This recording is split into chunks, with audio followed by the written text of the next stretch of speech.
it exists, but you're right, it's very fringe. All right, so let's get you down to the match. This is going to be round number 7. Matthew Tickal over on the left, Tony Preeshl on the right. That is a nice looking shirt. Yeah, Lodestone Games. Have you heard of that one, Ryan? Yeah, it's a new store in the Minneapolis area. I've heard nothing but good things. Tony Preeshl hailing from the La Crosse area. And he wins the die roll, and on the play starts with Birds of Paradise. Matthew's on a mulligan to 6 here as well. Yeah, mulligan's not doing you any favor in a mirror match or a pseudo mirror. And Tony devoted Druid here, so the possibility of a turn 3 win with a Court of Calling or perhaps a Vizier of Remedies. 3 copies of Vizier, 4 copies of Cord. We might get a very quick game 1. We'll see. Shields look to be down for Tickal, and he's just, his hand's ready here. He knows. Yeah. Am I dead? Yeah. Show me. And Tony does not look to have the combo, but he's going to try. Here's Collected Company. 3 copies of Vizier. Can he find one? Fine odds. Just finds Birds of Paradise. That checks a bingo square for me. Collected Company hits 1 creature, and a bad one at that. Yeah, that's a big miss for Tony. Now, in these company mirrors, one of the things I'm looking for, I do see on Tony's side, now he has this Birds of Paradise and Devoted Druid. He has a copy of Gavany Township. Though, frequently when I see company decks play, that's just not what it's about. Right. There's a lot of matchups, particularly against control decks, where you just go on this Township plan, just have any bodies, turn them sideways, activate Township. Specifically in a Counters Company mirror, usually you see a game decided by one player comboing off. Yeah, and Matthew Tickal, shields are down again as his next play was a copy of Tireless Tracker. But I don't think Tony can punish. He does have a copy of Spell Queller in his hand. Yeah, Spell Queller covers a lot of stuff, though you don't like seeing the Tireless Tracker. When we start playing this heads-up game, that Tireless Tracker is worth more than all 3 of the mana creatures for Preeshl. And Preeshl had a big decision there. He has a Walking Ballista and a Spell Queller in hand. So he could leave out Spell Queller. His other option was to make Ballista on 3 and shoot down one of Tickal's creatures. But Preeshl goes for the counter spell, not playing Ballista. I think it's because you can't Ballista to kill the tracker and leave up Queller. You could do it for 2, and that's fine, though I don't think he just wants to maintain that Ballista. Certainly that's his way to go off for infinite. Yeah, once he actually does combo off, he'll need the Ballista. I mean, he could use Eternal Witness to get the Ballista back in that situation. Well, I guess you have to kill the Scavenging Ooze. Right. There's no copy of Ronus in Tony's deck, so he's just got the 1 finisher. And from Tickal, he'll play the land, get a clue, says go. So navigates around Spell Queller there. However, Preeshl will then use the mana to make Township. So 1 counter onto all of his creatures. Matthew's hand looks to be, he has a land, I believe it's a Ghost Quarter, a Noble Hierarch, a Court of Calling, and a Collected Company. Well, it's going to need something nice because Tony just picked up Vizier of Remedies. Okay, so here is the combo. We have Vizier of Remedies. This is going to interact very nicely with Devoted Druid. And it should just be lethal. So, creatures cannot get -1 counter. So the Devoted Druid can untap, but it won't get the counter. It'll make an arbitrary amount of green mana, and that Walking Ballista in Tony's hand looks pretty nice. Tony can also here leave up the Spell Queller, so it looks like he's going to get this game. Yeah, able to protect the combo here. And looking at Tickal's list, I'm not seeing a main deck Fiend Hunter. He has a lot of value slots, Eternal Witness, Courser Crufix, you see the Tireless Tracker, Reanimative Excavator, the Souza Lost Seeking, but he doesn't have like a Necrotal that he can cord for. You can do that through Spell Queller because you spend so much mana, you're over 4. Yeah, Matthew's going to cord, it looks like, for 2. So that cannot be Spell Quelled. Right. So, all right, so let's see, what he options, has. We have Canonist, Vizier Remedies, Devoted Druid, Duskwatch Recruiter. Canonist could work. The problem is that like Tony already has the Ballista. So yeah. This would turn off, Tony having to go through Collected Company, Duskwatch Recruiter on this turn. Yeah, so Tickal, this was his best option, was to go ahead and cord for Aethersworn Canonist. Yeah, this is fine in a lot of spots. However, this is pretty funny, the 1-ofs in Tony's hand. Yeah. So Canonist players may only play 1 non-artifact spell per turn. So that counts Tony's Vizier. Each player who has cast a non-artifact spell can't cast additional non-artifacts. But Walking Ballista is an artifact, so yeah, that's fine. Easy. Tony should be like, well, I have it. And Tony passes. I think he missed this interaction. Yeah, I think he must just think that Ether of Sworn Canoness is just rule of law. Yeah, and you know, that's a mistake that could really cost him here. It's understandable. Yeah. It's a weird card. But Matthew Tickles now, he's playing on borrowed time. Certainly in his spot, and this is when I get an interesting situation, because you have to assume that Tickle would be very surprised if Tony just had Walking Ballista. You know, in his head he thinks, no, he didn't have the Ballista. Good, I dodged a bullet. It's one of those things where your opponent just makes this play very confidently. Yeah. And you just think it's very bad for you, right? But the issue is that next turn Tony will make the Ballista, and I don't think Tickle can respond then either. And Noble Hierarch will get hit by Spell Queller by Tony. That's fine for Matthew. He's got 2 companies in hand. He'll be able to cast it on Tony's turn. Yeah, but is there anything? He doesn't have a Fiend Hunter. Yeah, it's like he's still going to lose. Needs. Right, yeah, he literally just tutored for any card he wanted, and the card he got wasn't good enough. Right, You can't combo anything with haste. Right, his combo, that would be my question. Yeah, his combo doesn't have haste. So, let's see. He has 3 card combos that go infinite with Kinship Finks, but he doesn't have anything currently on the battlefield that's a part of those combos, so you can't Collected Company in it on its own. So Matthew Tickle doesn't actually have, as we see here, a very large Walking Ballista from Tony. Yeah, Matthew doesn't actually have, well, he'll crack a clue and then pick up the cards, the Walking Ballista combo in his deck. Right, yeah. He has Vizier of Remedies and Devoted Druid, but he doesn't have Ballista. He has 1 Duskwatch Recruiter, which he then uses to find, I believe, Viscera Seer and Kitchen Finks. Yeah, he also just can find every creature in your deck. Yeah, he wins using a value plan. Otherwise, he could perhaps try to find a Ballista there, shoot down a Vizier. There were options. But Tony Preeshl is going to get the first game here in the Collected Company Mirror. And players are going to sideboard here, and we will tell you about how the matchup is going to change after a short message. The StarCityGames.com Creature Collection presents Puggernaut. Get sleeves, playmats, player bundles, and more at go.starcitygames.com/creature collection.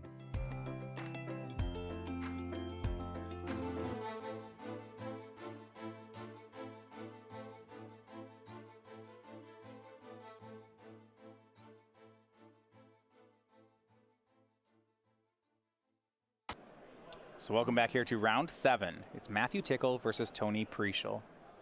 Both players coming here from the Minneapolis Regional. It is Preeshl, though, winning game 1 over Tickle, who was the Minneapolis champion. We're looking at the sideboards. On Matthew Tickle's side, his build of Counters Company, we have written up there, is much more value-oriented, much more of a traditional Obzon deck. I assume in this matchup, he's going to be the control player. He doesn't have those fast wins. Yeah, he does have access to a combo. An interesting thing about his sideboard is that he plays these 2 copies of Eldritch Evolution, and the reason for that is you see a bunch of silver bullets. None of them really play in this matchup. You know, you don't want Lone Missionary against an Infinite Life combo. Flashback Marauder is just going to kill Birds of Paradise. But what he's probably going to do is bring in the Evolutions anyway, because it allows him more access to his combo. Yeah, he has 10 one-ofs. Now, I do want to look at, there's one I'm looking for here, which is Orzhov Pontiff. It removes Vizier of Remedies, and also we saw that game Tony multiple Birds of Paradise. That seems like he may go toward it here. Yeah, and if he had that in his deck in game 1, being able to chord for that with the Vizier combo going off, sure, that would have been reasonable. And we do see that. You like the Path to Exiles? I assume you have to break up Tony's combo. And also because of Spell Queller. Yeah. Just getting your spells countered by that feels pretty terrible. Anything else? Sin Collector, you know, you can hit a chord, you can hit a company. Too slow, possible? Yeah, I think it's too narrow. All right. On Tony's side, he's playing a Bant Counters Company deck. So he has 3 Geist of St. Traft, 3 Path to Exile of his own. He does not have one of those. He has Elspeth Sun's Champion, Blessed of Removal, Counter Spells, Unified Will. If he's trying to be the combo deck, none of these actually seem good. No, I think there's a reasonable argument for his paths, just because you know you're playing against these value creatures, having some removal spell makes sense. And I like the Reflector Mage a good bit, actually. It's a creature mirror, I like that. I actually like Spellskite, too. Yeah, it's certainly fine. This is not going to be a Geist of St. Traft matchup. Yeah, now, you checked off what? You had at least 1 bingo square there during that round. Yeah, so I got this collected company hitting one creature. We're watching a modern match without Death Shadow, so we'll get that one off. Someone investigated. Oh, yeah. Little tireless tracker. I got nothing. And then I checked my card. I'm live for exactly 1 square. A card could transform. Because, see, there are Duskwatch recruiters. Yes. I don't ever see them flip in this matchup, but... I mean, it's pretty easy to flip in these decks if you draw it naturally, that doesn't happen terribly often. They don't play a ton of recruiters, but passing turn, leaving up collected company, we're pretty live. For the second game in a row, Matthew Tickal on a 6-card hand, but he keeps this one and on the play starts with Birds of Paradise. Yeah, that's where you want to be on turn 1. The rest of the hand doesn't look like he has a ton going on, though. Noble Hierarch, Path. I believe that's Scavenging Ooze. I was hoping... Yeah, you saw how effective that was in game 1. I was going to say if it was Tireless Tracker, I'd be pretty in. Yeah, Tireless Tracker would be pretty excellent, actually. And on Preeshl's side, you're going to start with a copy of Breeding Pool. Fetches to 17. He'll have a mana creature of its own. It's Noble Hierarch. Matthew drawing another Noble Hierarch of his own. Yeah, it is Scavenging Ooze, 2 Hierarchs and a Path for Tickal. So with another Hierarch, Tickal will have all the mana he wants, but he needs to start drawing business spells. Yeah. I mean, once again, we're in a spot, right, where drawing collected company is just about the best you could do. Yeah. Yeah, they call it a collected company deck for a reason. Tickal going to go with Scavenging Ooze plus Hierarch.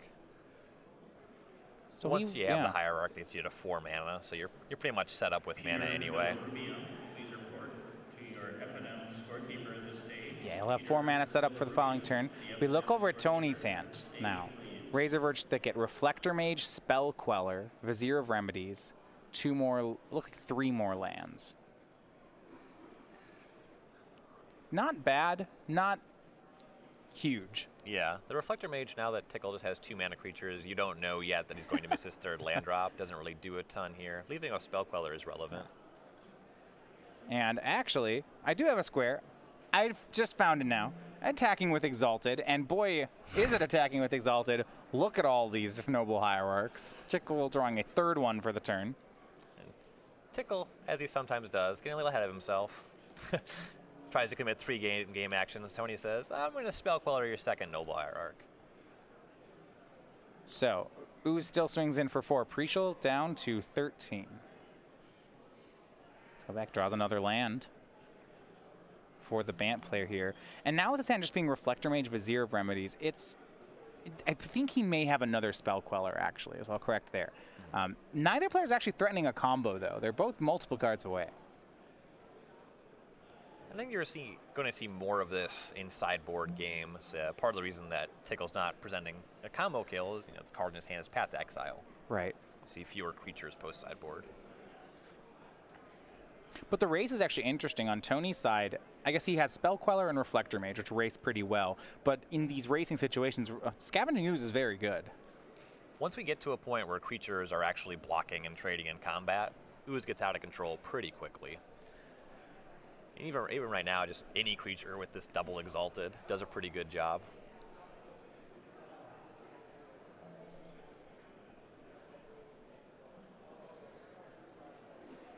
And it looks like it's going to be Reflector Mage from Tony. That'll bounce the Scavenging Ooze back into Matthew's hand.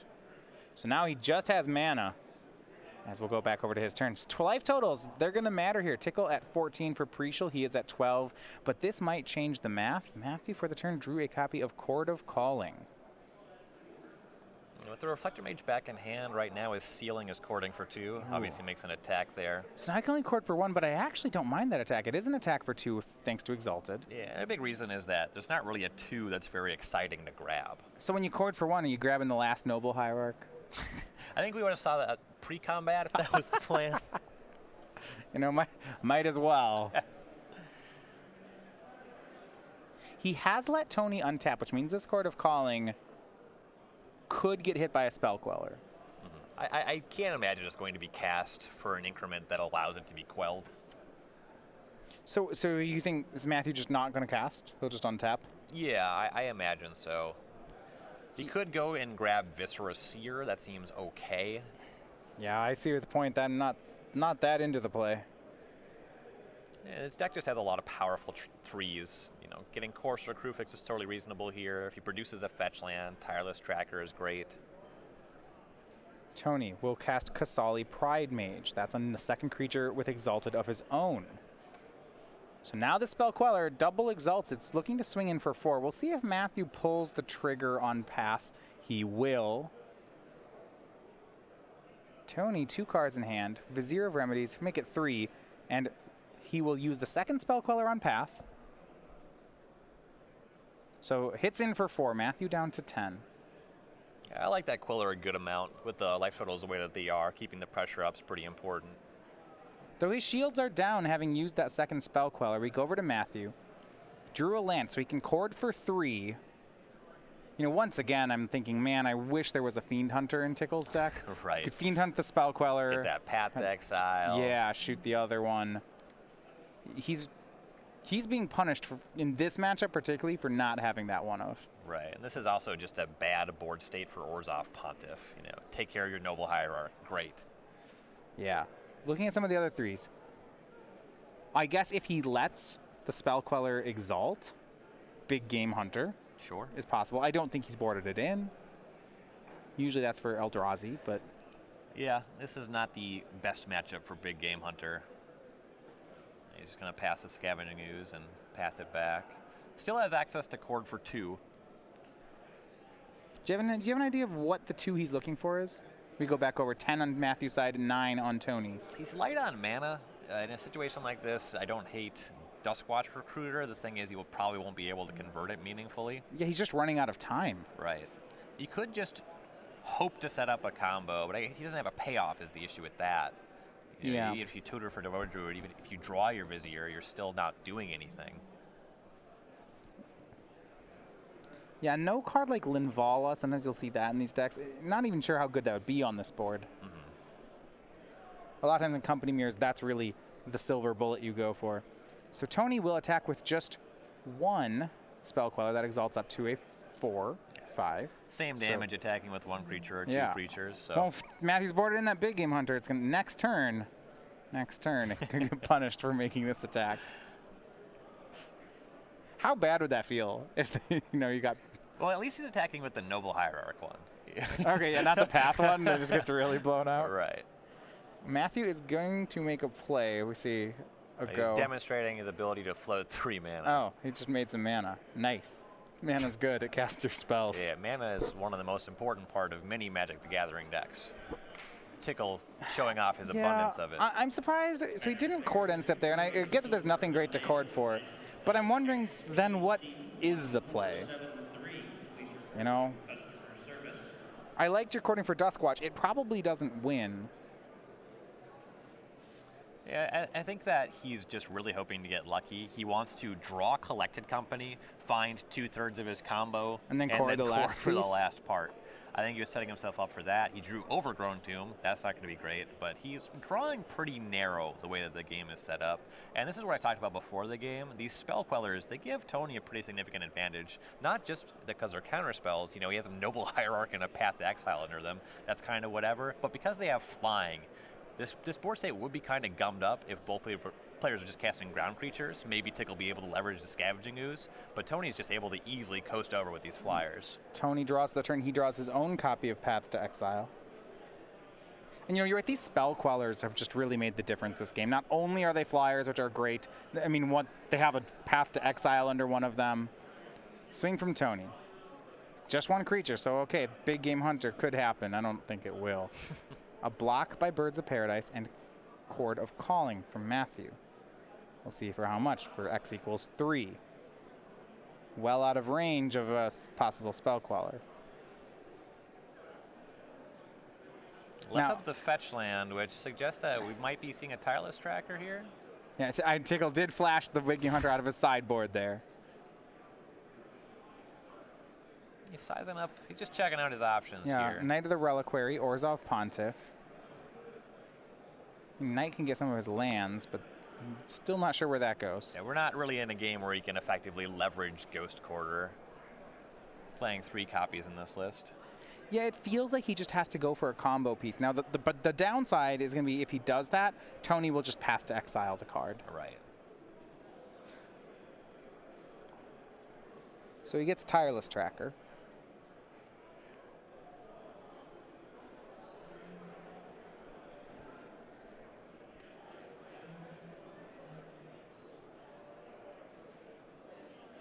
And the Birds of Paradise dies in combat. It was blocking the 4/5 Queller. For Tony, land number 6, his last 2 cards are Path to Exile and Vizier of Remedies. Looks like he'll make the Vizier. And then say go. Now, if Matthew uses that Windswept Heath, we might see Tony fire off the Path. Matthew's going to do it, goes to 5. We'll see if Tony paths in response. Given that Tony's not losing the Tireless Tracker, there's a good chance to see him hang on to it. It's fine to fire it off. Yeah, but there's really nothing that can happen with the tracker that's going to be bad. And actually, Tony's going to path the Ooze. Okay, that one gains life, so that does make some sense. Right. It does mean that Matthew gets 2 clues here. That's true.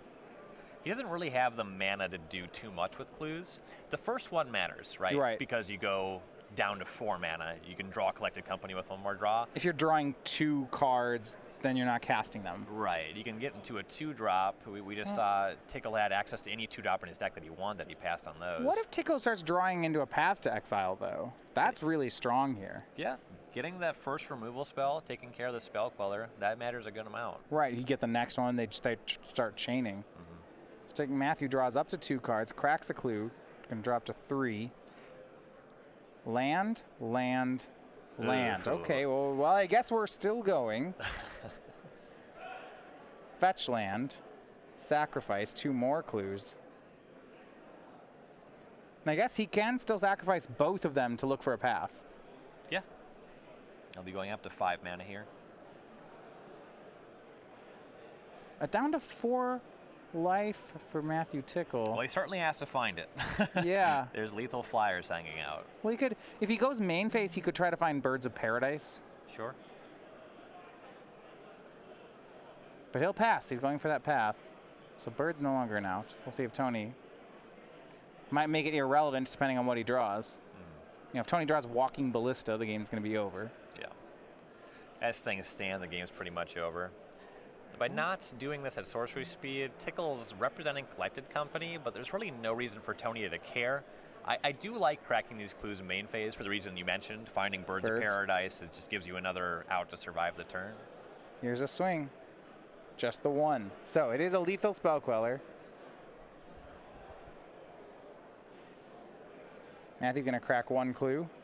Draws Path to Exile. He does it. He'll hit the Spell Queller with the path under it. This is the draw that Matthew's looking for, and you see it on Tony's face right now. You know, Smiler saying, who's really hoping to dodge that. We may still have a game. Tony going to sacrifice 2 lands. This suggests to me that Tony is trying to cast a Collected Company in response, removing 2 non-Spell Queller hits from the deck. That's not good for Matthew. No. If Tony's draw, this was just the card he drew for the turn. Right, yeah, and again, Tickal may be getting punished for doing this at instant speed as opposed to sorcery. Yeah. Yeah, and that's a Collected Company in hand. Well, the last time Tony cast Collected Company, all he hit was Birds of Paradise. 1, 2, 3. He did hit a Spellskite. Eternal Witness, Spellskite. And that should do it. The Spellskite will eat the Path to Exile. And game and match are going to go to Tony Preeshl. With his Bant Counters Company, he improves to 7-0. Spell Queller is a very powerful Magic card.